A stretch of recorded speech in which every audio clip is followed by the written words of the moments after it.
19 now. Got our win in the sprint car. Brian Barr, 23 from Piqua, Ohio, and I've been racing for 18 years, 6 years in a sprint car, and got my first one this year in the sprint car.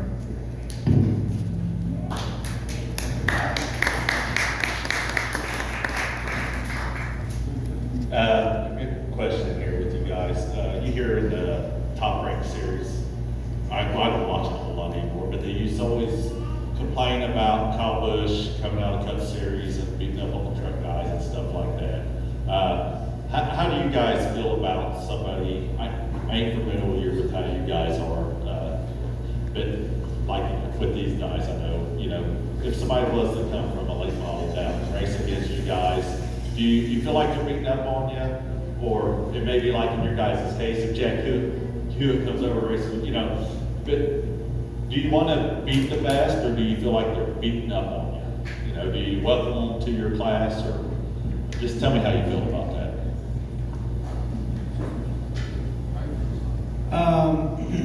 In our instance, when the USAC guys come down, they're usually testing stuff, so I feel like it makes everybody try a little bit harder, but in the same sense, I also want to win $2,000, and he takes that away from me, so that makes it a little bit harder. So, running mid-pack, it doesn't really affect me a whole lot. It just puts me from 10th to 11th. Yeah, like Ryan said, in the sprint car world, whether we go race with the USAC guys or the USAC guys come down and run some of the local shows, I think it makes us better race car drivers and better as a team. It sucks a little bit getting your teeth kicked in, I'm not gonna lie. But I think there's a lot to learn from those guys. They do it for a living for a reason. So the goal is to do everything you can to beat them, and if you do, I think it's a big accomplishment. Out there at the bowl where we run, there's quite a few drivers, run a bunch of different classes, from late model, modified, street stock. I mean, when they come down and compete with us, it makes you try harder and want to beat them. I mean, I don't mind when they come down. Yes, I have those up there too. I personally kind of enjoy them coming down because it brings more competition, makes it a little bit tougher for us. We're going to try a little bit harder. And I mean, if you want to be the best, you got to be the best. Unfortunately, I kind of did that to the enduro guys. That got me my first win this year. All right, let's go to that first win in the division. Tell us about that night or that day and your level of excitement, and carry it on and run us through that last lap. Who wants to start? Go ahead, Brad.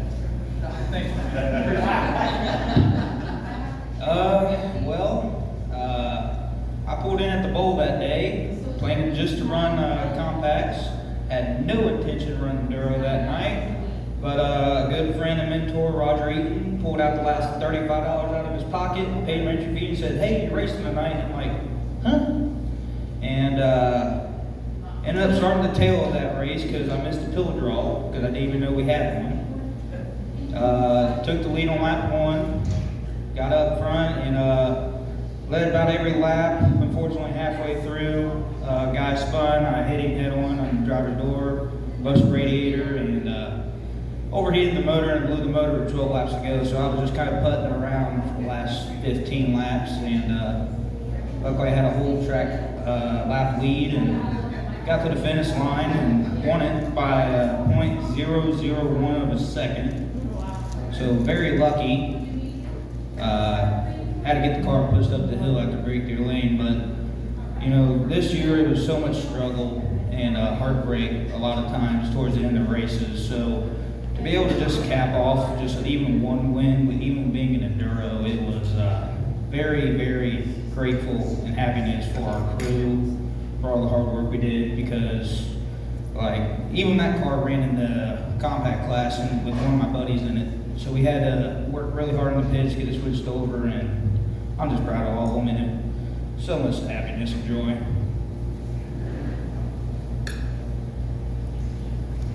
Picked up my first win on the car earlier this season. Started third, took the lead on lap 2 or 3, I believe.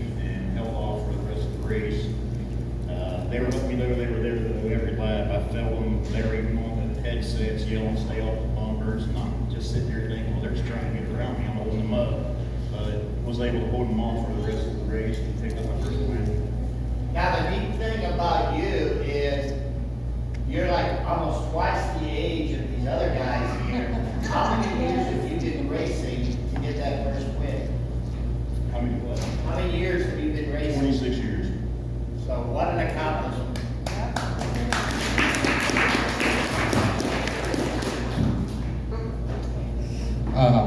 Yeah, got our first non-wing sprint car win this year. I think this is year 8 in the sprint car. So it's been a lot of struggle. I've been a lot of wondering if it was ever going to happen. I see how much my dad busts his butt. So to run second, 3 or 4 times a year, it stings a little bit. We struggled kind of all night long that night. We were running third in the feature, second, third in the feature almost the whole time, and was pretty content to stay there. I knew we were going to have a good night and be able to load the car up in one piece. And I think it was like 3 to go or so, the leader spun. This was where? Butler Motor Speedway, yep. The leader spun, and next thing I knew, I was leading this thing on a restart with 2 or 3 laps to go. I think the mindset was just don't mess it up, don't be the guy to throw it away. And when we took the checkered, all the emotions came rushing in. To think of all the times that we were close and all the wonders if it was ever going to happen. Just everything came rushing in. Mine happened late May of this year, and believe it or not, I actually beat this guy right here by 20 hundredths of a second. No, it was by sheer luck. The track was really slick that night. I started 9th, and Montpelier. You're familiar with Montpelier. You know where that's at. You've been there before, right? I started 9th that night. The track was really slick, and I wasn't looking forward to it at all. And I told Dad, I said, it's $300 to start.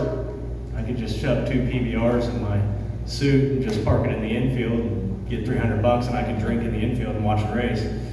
And I said, but we'll see how it goes. So we took the green, and it was a couple laps. I was in the top 5, and I was like, all right, I'm pretty content right here. This is cool. We don't get top 5s very often, so. Luckily, we were getting the white flag, and Austin Corey spun on the backstretch, and I'm sitting 4th. Corbin was in the lead. Reck and Ricky Lewis was sitting 2nd, so this was going to be a good finish. And then my other buddy, Sean Westfeld, was 3rd, so I knew I could beat Sean off the bottom, and I knew Ricky was going to throw a bomb. I was really just hoping Corbin couldn't get her wound up on the top because he was looking flawless up there all night. So if that caution wouldn't have come out, I'd have ran 4th, truly. We picked it off just coming out of 4, and it was me and Corbin in a drag race to the line. And I was just lucky enough he couldn't get her wound up in 1 lap. And we picked it off. So what was the emotion when you pulled into victory lane? I couldn't believe it. I was racing Corbin for another lap after the checkered flag. I was going to win lap 26. I didn't know if I won lap 25. And then once Aaron Fry came over the radio and said I won, I almost crashed the freaking car. And then we drank a lot of beer. I'm gonna ask you guys 2 questions in one here. After those wins, did it boost your confidence? Like the following week, you felt like, well, I can get the job done now. I watched him. I think he's been leading some laps. He's up there. He's qualifying a whole lot better. So I know things are helping a bit. The other question I got is, how many seconds have you had before this win? Not very many seconds. Usually we can sneak them into the top 5. Maybe 1 or 2 top 3s here and there, but it's been kind of a struggle this year. We've been finding more and more speed, but just trying to break into the top 5s consistently. Like I said, mine was pretty much luck. And for the confidence, I would say yes and no. You know, I knew this win come from a lucky point, so it felt like luck was finally on my side. I wasn't breaking shit all the time. 80% wins are luck. Yeah, so you know, that felt good to have luck on my side for once, but you know, I'm not as brave as this guy sitting next to me where he can run the top every night. You know, I'm kind of a catfish. I run the bottom, so you know, one day I'll be like him.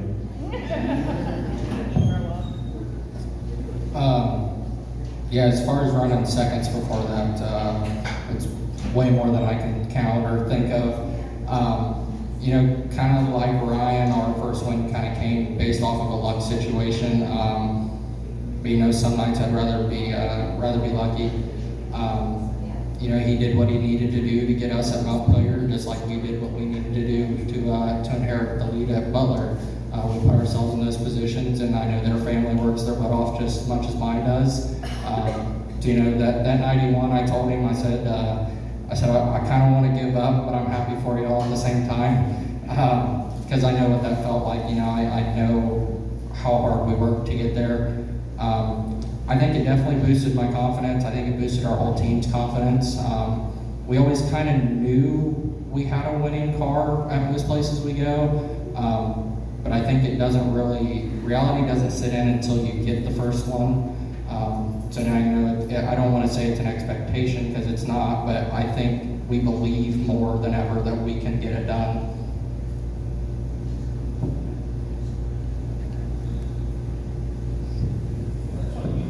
I think it helped quite a bit this year with the first win. I got it pretty early in the season, and afterwards I was able to pick up fast dash wins, heat wins. This is the first year in the 26 years I've been doing it, I've actually started and finished every race this season. Through the years, it's just getting out there whenever I could, or you know, could afford it, or the car wasn't broken, or whatever. But that first feature win this year, it boosted my confidence quite a bit, being in the team. Yeah, I don't know how many second places I've had. Honestly, I've had finishes all over the board this year, a lot of ups and downs, but it definitely gave our team a lot more confidence, and we was able to actually win either a heat race or last chance or even a B feature in the weeks following that enduro. So we just kind of get the momentum going. But I can't really tell you how many times I finished second. Only one of them comes to mind, and that's Wet and Wild finishing second to Tyler Mahaffey there at the end. But yeah, it definitely gave us a big boost. Continuing on this season helped us finish strong. So this year you got your first win in a new division.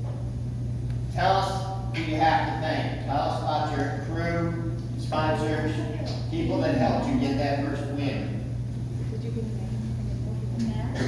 Well, I guess I'll go first. First off, I'd like to thank my mom, my dad. Without them, wouldn't be able to do a lot of things. Teddy, Alexis, Josie, Maya, they kind of came on halfway through the year and joined the team and kind of helped us out a lot. Good old Foster / Guido back there helps out in the pitch as a crewman a lot. Sponsor-wise, we really ain't got any. You know, it's all coming out of our own pockets mostly. It's all in the sale racing. We'll like to thank my aunt for their little sponsorship, and another aunt, Aunt Sonia out back. They do great things, and I'm just happy Sable Speedway just puts on a great show for us every week to make us a little cheaper on us and able to run every weekend.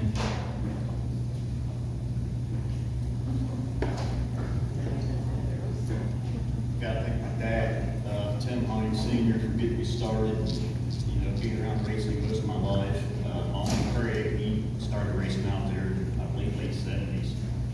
Dad used to sneak me out of the house all the time when I was a kid to go out there and watch him. My engine builder, Joe Barber, this engine that I'm on, he built back in 2016. It's been through 7 different cars with 4 different divisions and still going strong. My brother-in-law, Andy, Bill Angeli, he's a lot of help up there for me. My mom, girlfriend, my kids, that's about it. Yeah, you know, first off, I gotta thank my dad. You know, I think he's got the hardest job at the racetrack. I get the joys of driving it, but he gives me a car every night that's capable of running up front. So I think his job's a lot harder than mine. So I can't thank him enough. My mom and my fiance for taking care of a lot of the PR stuff and helping sell merch and stuff at the track. Landon, that's been coming to help us this year. He runs cards, so when his schedule allows, I can't thank him enough for coming and helping out. Memo and Papa Hazlett for getting me started in racing. All of our sponsors throughout the years, and then the sponsors on the car this year: Evolution, Coatings and Automotive Upfitting, Roof America, C. Hines Builders, Gas and Family, Bruns General Contracting, Duncan Oils, Creative Labels, HMG Construction, Lee's Garage. I hope I'm not forgetting anybody. I'm bad about that every once in a while, but I can't thank everybody that stands behind me enough that allows me to be able to get in the car to do it. I'm going to have to start off by thanking my mom and dad. Without them, none of this would be possible. Just the countless hours in the garage and out of the garage that they put in is I'm super grateful for. I'm lucky enough to have my fiance support me whenever she's not at her concert photography, so I appreciate her being by my side. Luckily, two of my biggest sponsors are here tonight. Steve and Audrey Stifel with Stifel Home and Auto. I really appreciate them when they come out and help on the race car and help all throughout the year. And then Matt and Heidi Flippo sitting back there, they help me out all through the year. I really appreciate both of them. But I've also got Medway Tool Corp, who's just down the road here. And then ComConnect, Telecommunications, One Shot Services. I'm blanking on the others. That's about it. Where would you guys like to see yourself in a couple of years, and what vision, what cars? I know money always plays a role in that.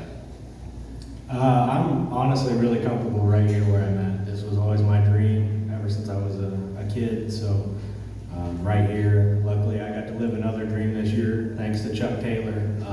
Has always been to be a hired driver. He let me live that out this year in his midget, so right where I'm at right now is I'm really comfortable.